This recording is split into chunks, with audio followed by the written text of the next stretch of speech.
Welcome back. It's Monday, 11/11. This is video number 2 for the day. And I apologize, just got slightly distracted. There's a hummingbird sitting on this tree next to me. Welcome back. If you haven't seen video number 1 for today, just go check it out. It's on my page. And if you found this, I hope this actually resonates for somebody, but I actually just wanted to share a little bit of perspective about something I heard the other day that really hit home for me in kind of a painful way, but also a really beautiful way, because it absolutely was a reflection of where I'm at in my life and how my life changed when I chose to no longer accept things for myself that I was doing. But what I'd heard was a question of, what's the difference between being religious and being spiritual? And the answer had been that people that are religious live a life to avoid hell, and people that are spiritual have already been there. And the reason that stung is because that was exactly the position I had put myself in for years. I wasn't a religious person when I grew up, and in my youth I wasn't, but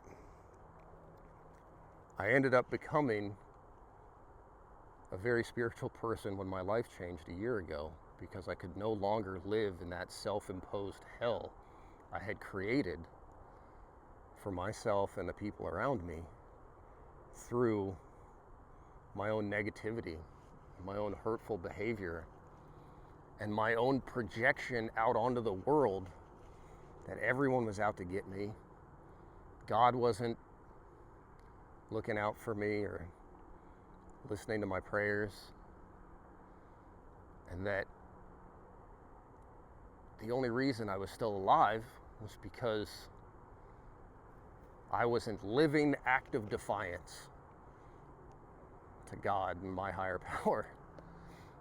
And that was this fear-based ego thought of just how capable I was of not submitting to change. But that non-submittal to that change that was really necessary in my life was tearing me apart on the inside. And it had become hell in various degrees, and it just seemed to be continuously evolving. The longer that I acknowledged that I was stuck in a pattern of these incredibly dark and negative behaviors, or these relationships with people that were not healthy people to be around, doing things that were not healthy things to contribute to society or to the world. And I knew that all those things were real, but I was too scared to face the fact that I could change them, and that I could actually no longer accept those failures and those patterns or those behaviors from myself. And all the while, one of the parts that made that hell particularly painful to deal with, the more it grew, was that the facade of that big negative person that I had held up for years was a defense mechanism.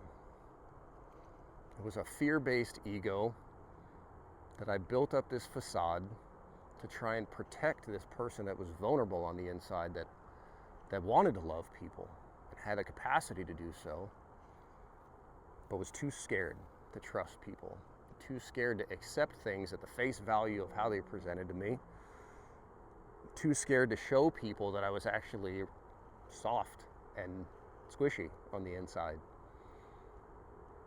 because that vulnerability was terrifying. But so was the thought of change, because everything felt like this impossibly large mountain I was going to have to climb. And they were, and they are.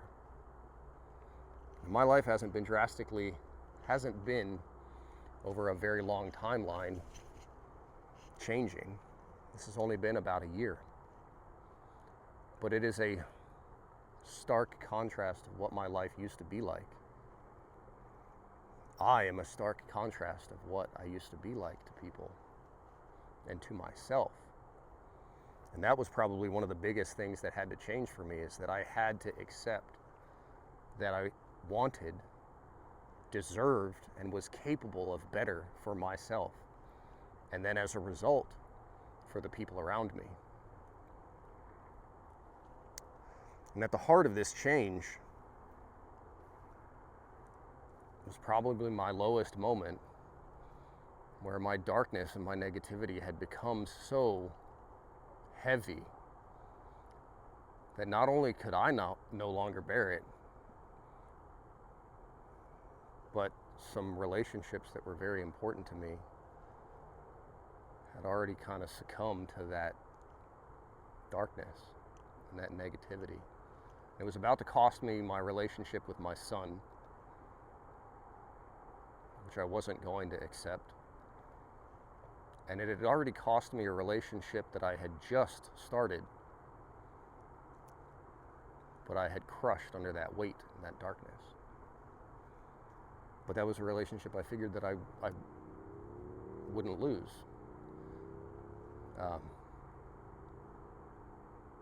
And that was a lie that I was telling myself. I knew that my darkness was crushing all of those things. Both of those important relationships, the new one and the one with my son. And when I stood at that edge, that kind of crux moment where I realized that I wasn't going to have anything in my life besides this darkness and this negativity unless I changed, and unless I stopped accepting these terrible things for myself. I stopped being so incredibly mean and hard on myself, and I stopped projecting that out into the world. Until I faced all of that, I was going to be a very lonely, sad, hurt person that had done it to himself. And that's when I chose to start to incrementally chip away at these big problems I had caused for myself. And a lot of them were emotional. And some of them I didn't cause for myself, but I chose to live in them. Some of them were caused through bad relationships, and some of them were caused through my childhood, and some of them were caused through external factors that weren't necessarily in my control, but how I reacted to them and how I held on to them was 100% within my control. And I had built all these things into those filters that we all have in our mind, that filter through the input that we get from other people and from the outside world. Those things had become my filters, and they had become this negative projection that I had.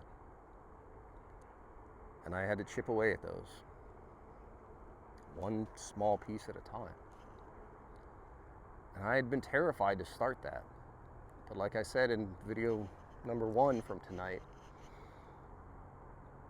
I was losing more by not trying at all than I was going to lose by trying. Sorry if you hear that plane.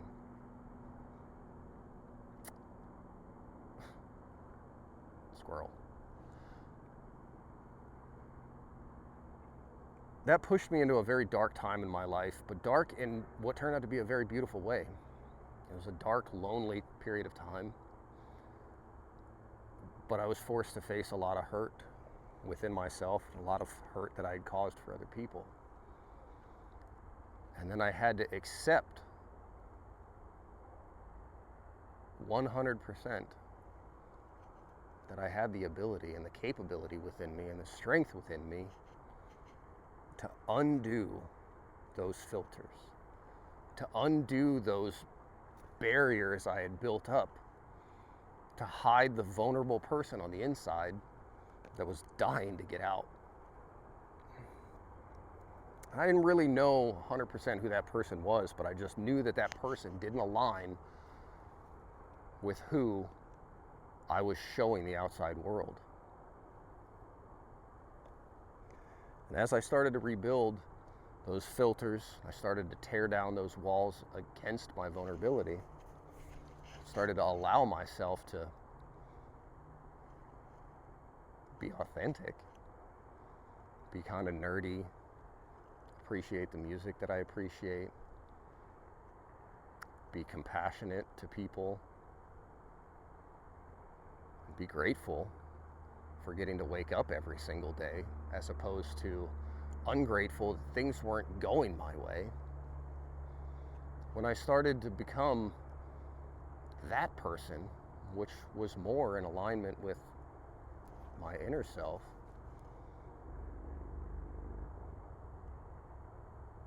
the whole world started to change around me.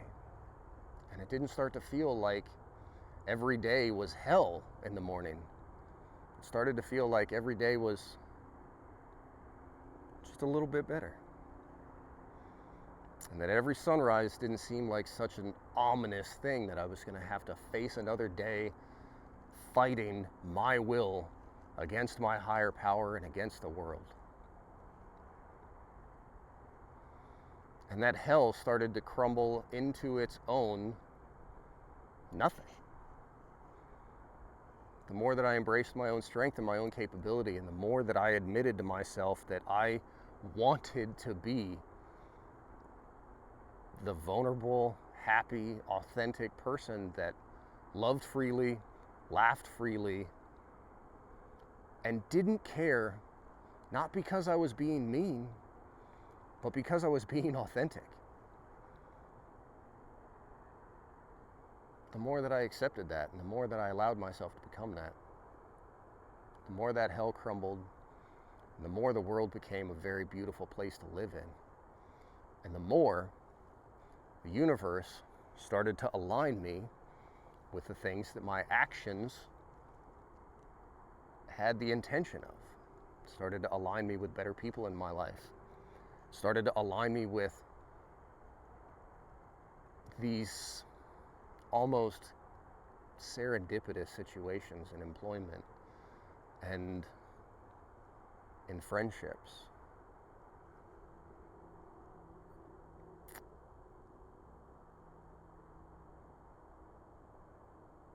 And all of that has landed me in this position where now I want to share that with y'all. I want to share that strength with y'all. And I want everybody out there that might be seeing this, that might be struggling through something, to know that maybe you don't become spiritual, but when you choose to change the hell that you live in, or the hell that you may be living through, when you choose to accept your inner strength and your capability, and then you try those small incremental changes for yourself every day, you turn that hell into a very beautiful life. But you got to keep going. You can't quit. And I wanted to throw in the towel 100 times, 1,000 times. There were days that I woke up and the weight seemed to come back. It wasn't because I was living poorly. It was just because I still felt the old things that I did. I felt the people I hurt that I really cared about. I felt the loss of those relationships over again.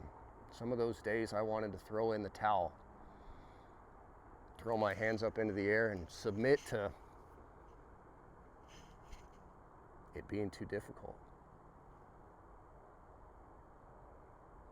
But then you realize, when you're grateful for all the changes that have come back into place through those small incremental attempts that you've tried every day, and those small changes you've implemented, when you look at it with that perspective instead, you become grateful of the changes that you have been granted through your effort. You realize you've come too far to throw in the towel. You've done too much to quit. And you realize that all that gratitude and all those small incremental attempts, all those small changes that you implement for yourself are reflected back to you by blessings from God and the universe.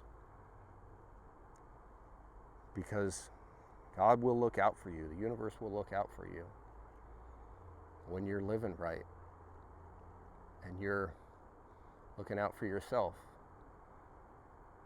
and bettering yourself for the world around you. The more that you better yourself and the more that you give that back to the world around you in the capacity of love and compassion and joy and strength that you share with other people, the more that God and the universe give that back to you. But if you are going through any type of struggle in your life that feels like hell, and you're not quite sure what your next move is, or you don't think you can do it, as painful as it feels and as messy as the situation may be, or as overwhelming as it may feel,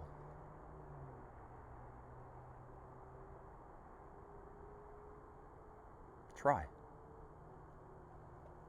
Just a little bit. Each day. And if you fail, try again the next day. And when you succeed, be grateful. Even for the small successes. And then do it again. Start over every day.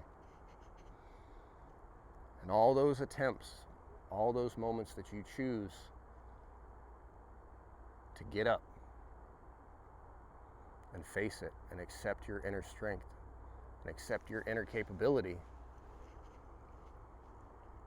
those days build into this momentum of a beautiful change that you've implemented for yourself.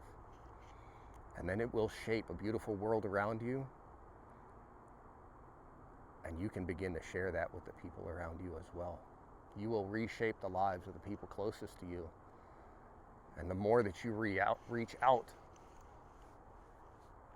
to help people in their time of need, or to be there to show somebody compassion and love, or to try and uplift somebody, the more that you do that, the more that you will enrich and beautify the lives of the people around you. So don't give up if it feels difficult. Don't sell yourself short and say that you can't do it. Because your higher power is looking out for you. But you got to meet them halfway. You got to put in a little bit of work, and a little bit more, and a little bit more every day. The more you show up for yourself, the more you show up for others, the more the universe, the more God will show up for you, and the more beautiful things get. I hope anybody that needed to hear this today, I hope if this message found you and you needed that, I hope it helped. I hope you had a beautiful day. And I hope you keep fighting for yourself and for the people around you. Have a good rest of your night, y'all. Thanks for watching. This was a long video. Good night.